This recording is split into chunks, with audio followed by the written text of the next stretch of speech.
If you've traveled a lot, especially in hot places, you'll recognize the wonderful gift that Abraham gives to his guests today in this reading from Genesis.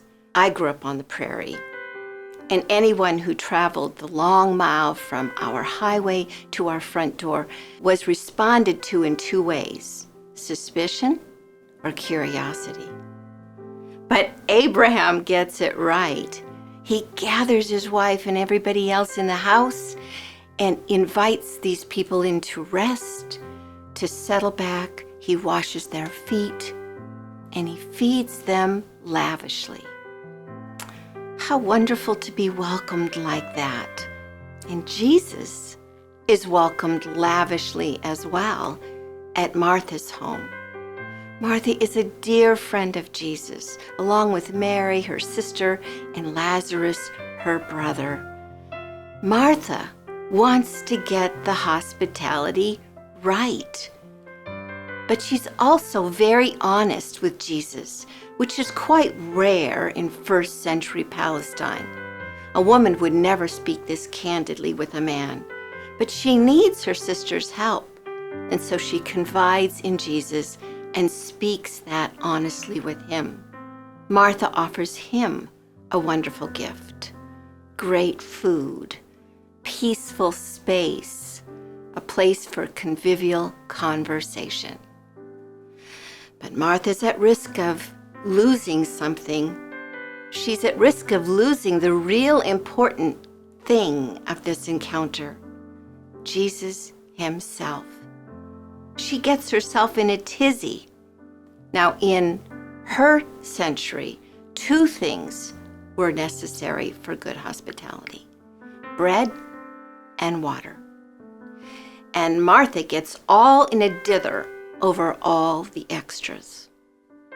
Now, I can relate to Martha, because when I have people over to my home, I'm always second-guessing myself.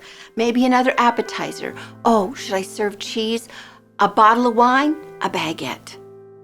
And pretty soon I'm all in a dither before my guests have arrived, and I may sometimes miss their presence. Perhaps a simpler approach would be helpful to us this summer with our summer parties. Maybe if we reduced our expectations of ourselves and of the food we serve, we might be able to be more present to the visitors who are there with us. And maybe the same thing could be said of God. Maybe this summer in our barbecues and backyard parties, we might be wise just to take a moment to realize that God is knocking at our door, that Jesus is knocking at our hearts, asking to be let in. Let's talk. I'll listen. Now you listen. Let's be together. Let's erase any of the obstacles to our human connection. So maybe this summer, when you're sitting quietly in that backyard or anticipating your visitors, take a moment to just be aware of God's presence, because maybe that is the real hospitality that God wants with you. Have a really good summer. Bye-bye. Don't forget to follow St. Patrick's on Facebook or subscribe on YouTube.